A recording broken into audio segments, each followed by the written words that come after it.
പേരെന്താ ചേച്ചി? ഓക്കെ.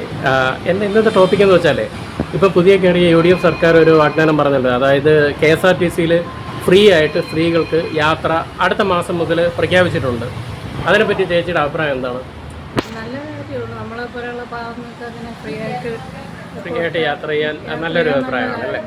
പക്ഷേ ഞാനൊരു കാര്യം ചോദിക്കട്ടെ, ഇപ്പോൾ KSRTC നഷ്ടത്തിലായിരുന്നു. അപ്പം അവർക്ക് ഫണ്ട് കണ്ടെത്താനൊക്കെ പ്രയാസമായിരുന്നു.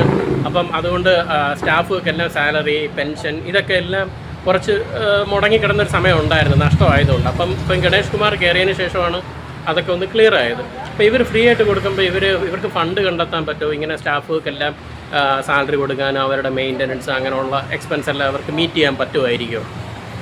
ഗവൺമെൻറ് ജോലിക്കാർക്കൊന്നും ഫ്രീ കൊടുക്കാതെ പാവങ്ങൾ ഗവൺമെൻറ് അതിനുവേണ്ടി ഫണ്ട് കണ്ടെത്തണം.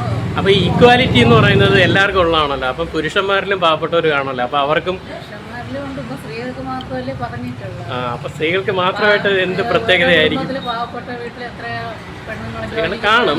പക്ഷേ KSRTCയിൽ 40% അല്ലെങ്കിൽ 50% സ്ത്രീകളാണ്. അപ്പോൾ അവർ റവന്യൂ കംപ്ലീറ്റ് അതിലായിരിക്കുന്നത്. അപ്പോൾ അത് മുടങ്ങും. പിന്നെ ആൾക്കാർ കൂടുതലും KSRTCയിലെ കയറത്തുള്ളൂ, പ്രൈവറ്റ് ബസ്സിനൊന്നും വരത്തില്ല. അപ്പം പ്രൈവറ്റ് ബസ്സും അവരും അനിശ്ചിതത്തിലാവും. അങ്ങനെ ഒരു പ്രശ്നം ഉണ്ടാവില്ലേ? അതൊക്കെ പരിഹരിക്കുമായിരിക്കും സർക്കാർ. അപ്പോൾ ഇങ്ങനെ ഇത് ഉള്ളത് നല്ലതാണ് അല്ലേ? ഓക്കെ ശരി, താങ്ക് യു. പാവപ്പെട്ടവർക്ക് അല്ലെങ്കിൽ BPL കാർഡുള്ളവർക്ക് മാത്രമാക്കണം. അങ്ങനെ ആക്കണം, എല്ലാവർക്കും വയ്ക്കാൻ പാടില്ല. ലോങ് റൂട്ടൊക്കെ പോവുകയാണെങ്കിൽ അവർക്ക് നഷ്ടമായിരിക്കും അല്ലേ?